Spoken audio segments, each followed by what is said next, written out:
Hello दोस्तों, स्वागत है आपका अपने यूट्यूब चैनल मैथ ओमेगा में। आज हम दोस्तों बात करेंगे क्लास 10th के ट्रिग्नोमेट्री रेशियो के बारे में। इससे पिछले वाली वीडियो में हम लोगों ने दोस्तों कुछ क्वेश्चन को सॉल्व किया था। अब हम उसी क्रम में आगे बढ़ेंगे और कुछ नए क्वेश्चन को सॉल्व करेंगे। आइए दोस्तों चलते हैं आज के पहले क्वेश्चन की ओर। तो आज का पहला क्वेश्चन है हमारा, if sine B equal to 1/2 so that 3 cos b minus 4 cos cube b equal to 0। मतलब यदि साइन b इक्वल टू 1/2 हो तब दिखाइए कि 3 cos b minus 4 cos cube b equal to 0। ठीक, साइन b की वैल्यू ज्ञात होने पर मुझे दिखाना है कि 3 cos b minus 4 cos cube b की जो वैल्यू होगी वो कितनी होगी, 0। ठीक है, तो आइए दोस्तों हम लोग अब क्वेश्चन को सॉल्व करते हैं और समझने का प्रयास करते हैं। तो इसके लिए हमें सबसे पहले एक समकोण त्रिभुज, एक राइट एंगल ट्रायंगल लेना पड़ेगा, जिसमें इस वाले शीर्ष को हम a, इसको b और इसको c मानते हैं। ठीक है, तो न्यून कोण ये है, न्यून कोण के ठीक सामने वाली भुजा, क्योंकि दिया है हमारा साइन b इक्वल टू 1/2, तो हम जानते हैं b के लिए ही हमारा ट्रिग्नोमेट्री रेशियो दिया गया है। तो इसके ठीक सामने वाली जो साइड होगी वो क्या होगा, परपेंडिकुलर। और राइट एंगल के ठीक सामने वाली जो साइड होती है वो होता है हमारा हाइपोटेनस, मतलब कर्ण। ठीक, और जो रिमेनिंग साइड है, जो हमारा शेष भुजा बचा पड़ा है, वो क्या हो जाएगा हमारा दोस्तों, बेस, मतलब आधा। ठीक है, अब दोस्तों हमें दिया गया है कि साइन b इक्वल टू कितना, 1/2। और इसके लिए जो ट्रिग्नोमेट्री रेशियो होता है, साइन के लिए जो ट्रिग्नोमेट्री रेशियो होता है वो होता है हमारा परपेंडिकुलर अपॉन हाइपोटेनस, मतलब लंब बटे कर्ण। तो परपेंडिकुलर कितना है दोस्तों, 1, और हाइपोटेनस की वैल्यू की बात करें तो वो कितना है हमारा, 2। तो ये रेशियो में वैल्यू यही दी गई है। अब ध्यान दीजिएगा यहाँ पर कि हमको अभी भी b मतलब बेस की वैल्यू हमको फाइंड करना है, बेस की वैल्यू हमें फाइंड करना है। तो इसके लिए हम लोग क्या करेंगे, पाइथागोरस थ्योरम लगाएंगे, और पाइथागोरस थ्योरम लगाकर हम लोग बेस की वैल्यू फाइंड करते हैं। आइए देखते हैं।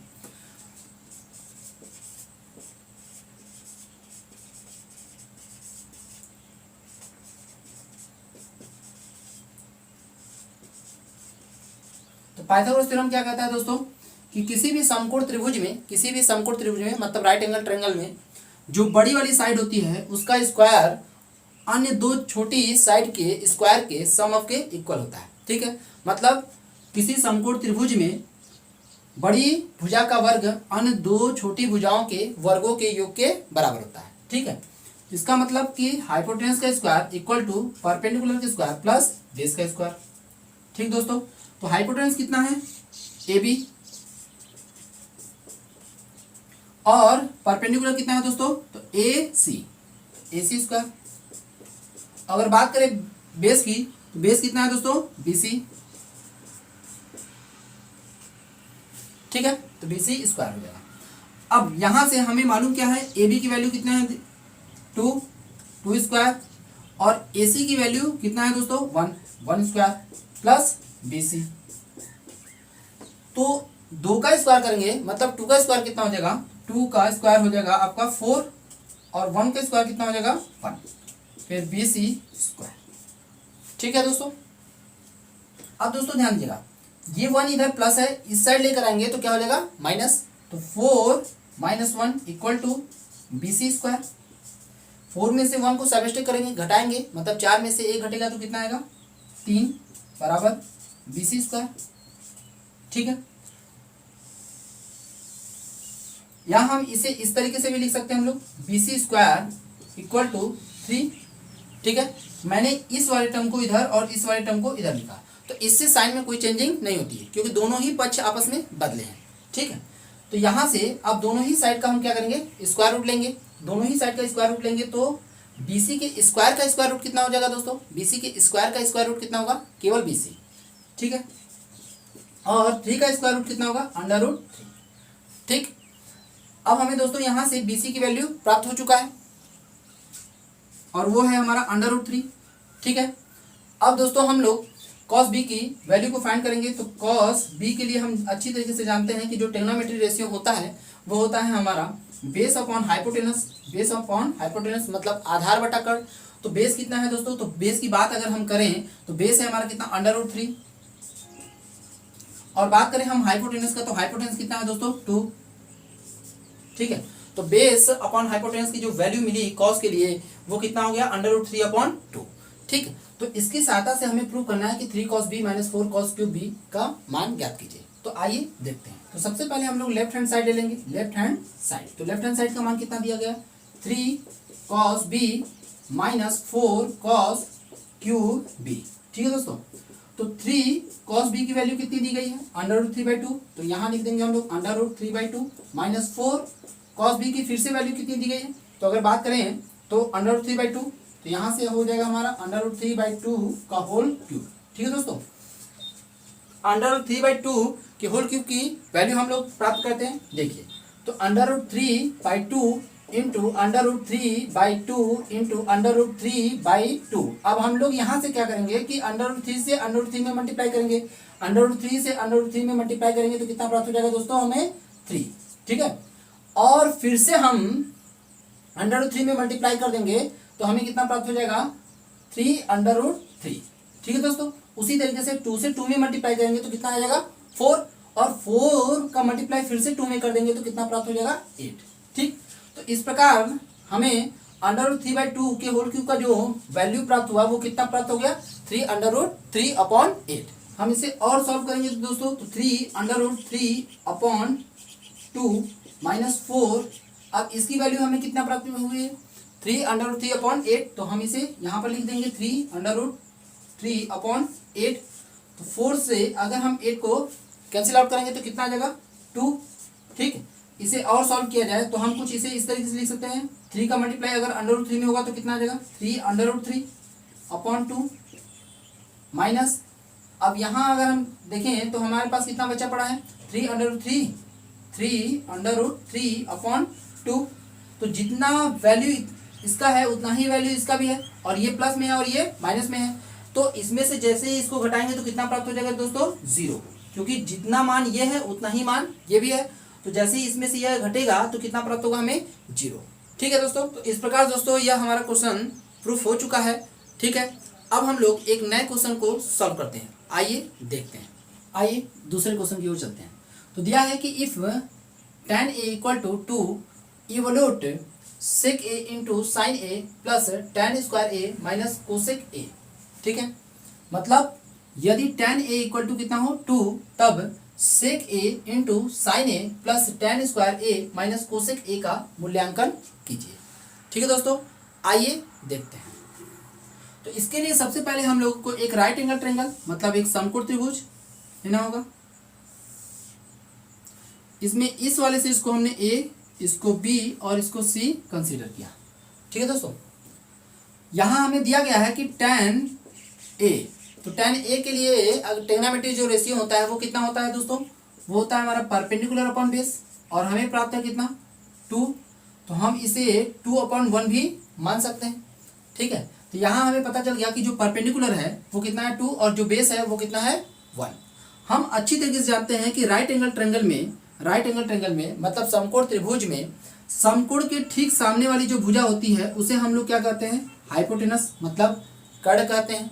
ठीक है, और साथ ही साथ हम ये भी जानते हैं कि जो भी न्यूनकोण हम लेते हैं उसके ठीक सामने वाली जो साइड होगी वो क्या होगा, हमारा परपेंडिकुलर, और जो रिमेनिंग साइड होगी वो हमारा क्या होगा, बेस। ठीक है दोस्तों, तो यहाँ हमारा परपेंडिकुलर कितना है, मतलब लंब कितना है दोस्तों, 2, और जो बेस है वो कितना है हमारा, 1। ठीक, तो जो परपेंडिकुलर है वो कितना है हमारा, 2, और जो बेस है वो कितना है हमारा, 1। ठीक है दोस्तों, तो इसके लिए सबसे पहले हम लोगों को हाइपोटेनस मतलब कर्ण की वैल्यू फाइंड करनी है। तो कर्ण की वैल्यू जैसे ही हमें प्राप्त हो जाएगा तो हम लोग अन्य सभी ट्रिग्नोमेट्री रेशियो को मतलब त्रिकोणमितीय अनुपात को हम लोग ज्ञात कर सकते हैं, मतलब सेक a का, साइन a का और कोसेक a का, क्योंकि tan a को हमें पहले से ही मालूम है।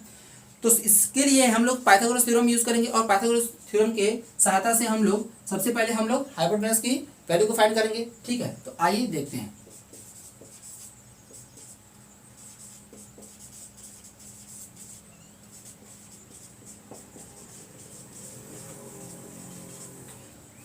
तो पाइथागोरस थ्योरम ये कहता है कि किसी भी समकोण त्रिभुज में जो सबसे बड़ी भुजा होती है उसका वर्ग अन्य दो छोटी भुजाओं के वर्गों के योग के बराबर होता है। मतलब कि किसी भी राइट एंगल ट्रायंगल में सबसे बड़ी वाली साइड का जो स्क्वायर होता है वो दो छोटे साइड के स्क्वायर के सम ऑफ के इक्वल होता है। ठीक है, तो हम कह सकते हैं कि हाइपोटेनस का स्क्वायर इक्वल टू परपेंडिकुलर का स्क्वायर प्लस बेस का स्क्वायर। ठीक है दोस्तों, तो हाइपोटेनस कितना है हमारा, तो हाइपोटेनस की बात करेंगे तो हाइपोटेनस है हमारा AC, AC स्क्वायर। और परपेंडिकुलर की बात करेंगे तो परपेंडिकुलर कितना है हमारा दोस्तों BC, तो BC का स्क्वायर प्लस अगर हम बेस की बात करेंगे तो बेस कितना है AB, AB स्क्वायर। तो यहाँ हमें AC की वैल्यू फाइंड करनी है, मतलब प्राप्त करना है, तो AC स्क्वायर और BC की वैल्यू कितनी है, तो BC है हमारा कितना 2 स्क्वायर प्लस AB की बात करें तो AB कितना है दोस्तों, तो AB है हमारा कितना 1 स्क्वायर। तो AC स्क्वायर इक्वल टू 2 का स्क्वायर करेंगे तो कितना आ जाएगा, 2 का स्क्वायर कितना 4 और 1 का स्क्वायर कितना हो जाएगा 1। तो AC स्क्वायर इक्वल टू 4 और 1 ऐड कर देंगे तो 4 और 1 ऐड करेंगे तो कितना होगा दोस्तों 5। ठीक, अब दोनों ही साइड का हम लोग क्या करेंगे स्क्वायर रूट ले लेंगे। तो दोनों ही साइड का जैसे ही हम स्क्वायर रूट लेंगे तो AC अगर हम AC के स्क्वायर का स्क्वायर रूट लेंगे, AC के स्क्वायर का स्क्वायर रूट लेंगे तो कितना प्राप्त होगा AC। ठीक है, और 5 का अगर हम स्क्वायर रूट लेंगे तो कितना आ जाएगा √5। ठीक है, 5 का स्क्वायर रूट कितना हो जाएगा √5। ठीक, AC की वैल्यू हमें कितना प्राप्त होगी, AC की वैल्यू मतलब हाइपोटेनस की वैल्यू कितना प्राप्त होगी √5। ठीक है दोस्तों, अब हम लोग आगे चलते हैं और समझने का प्रयास करते हैं। तो सबसे पहले हम लोग क्या करेंगे कि सेक A, साइन A और कोसेक A का ट्रिग्नोमेट्री रेशियो फाइंड करेंगे। आइए देखते हैं। सेक A के लिए जो ट्रिग्नोमेट्री रेशियो होता है हमारा hypotenuse upon base, hypotenuse upon base, क्योंकि यह कॉस का क्या होता है उल्टा होता है। ठीक है, तो हमें प्राप्त हुआ हाइपोटेनस अपॉन बेस।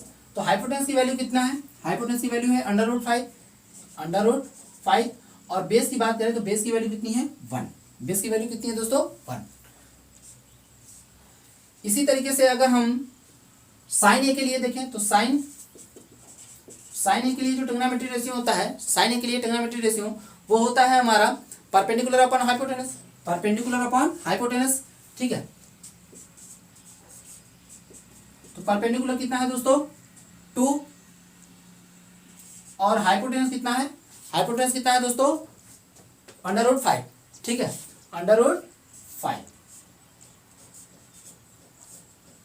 इसी प्रकार दोस्तों अगर हम कोसेक A के लिए ट्रिग्नोमेट्री रेशियो की बात करें तो ट्रिग्नोमेट्री रेशियो जो आएगा वो कितना आता है हाइपोटेनस अपॉन परपेंडिकुलर, क्योंकि यह साइन का अपोजिट होता है। ठीक है, हाइपोटेनस अपॉन परपेंडिकुलर। तो हाइपोटेनस कितना है दोस्तों √5 और बात करें परपेंडिकुलर कितने हो, परपेंडिकुलर कितना है 2। ठीक है, तो इस प्रकार दोस्तों सेक A, साइन A और कोसेक A का ट्रिग्नोमेट्री रेशियो हमें प्राप्त हो चुका है और पहले से ही हमें tan A का ट्रिग्नोमेट्री रेशियो प्राप्त था। ठीक है, तो इसकी सहायता से हम सेक A into sine A plus tan square A minus cosec A का मूल्यांकन करेंगे, मतलब इवोल्यूट करेंगे। आइए देखते हैं।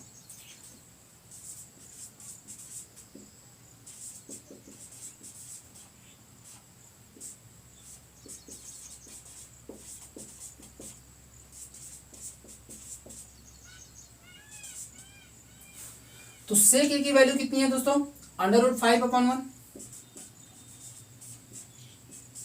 बात करें साइन A का तो साइन A का कितना है 2/√5 प्लस tan A की बात करें तो tan A का ट्रिग्नोमेट्री रेशियो कितना है 2/1 का होल स्क्वायर, क्योंकि यहाँ पर कितना है tan का स्क्वायर है इसलिए यहाँ पर इसका भी क्या हो जाएगा स्क्वायर माइनस कोसेक A। तो कोसेक A का ट्रिग्नोमेट्री रेशियो कितना है √5/2। ठीक है दोस्तों, यहां से √5 से √5 कैंसिल तो हमें कितना प्राप्त हो गया 2/1 प्लस तो 2/1 का होल स्क्वायर का मतलब कितना आ जाएगा 4।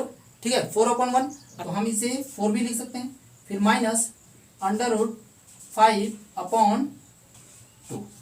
ठीक है दोस्तों, तो 2 में अगर 4 को ऐड कर देंगे तो कितना दोस्तों प्राप्त होगा 6।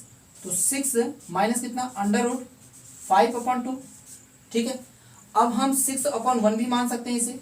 अब हम लोग दोस्तों 1 और 2 का एलसीएम लेंगे, तो 1 और 2 का एलसीएम लेंगे तो कितना प्राप्त होगा 2। 1 से 2 में डिवाइड करेंगे तो कितना प्राप्त होगा 1 से 2 में डिवाइड करेंगे तो कितना प्राप्त होगा दोस्तों 2। और 2 का मल्टीप्लाई अगर 6 में करेंगे तो कितना प्राप्त होगा 12, फिर माइनस 2 से 2 में डिवाइड करेंगे तो कितना प्राप्त होगा 1, और 1 का मल्टीप्लाई अगर √5 में करेंगे तो कितना प्राप्त होगा √5। ठीक है दोस्तों, तो इस प्रकार से हमें sec a into sine a plus tan square a minus cosec a का मान प्राप्त हो चुका है।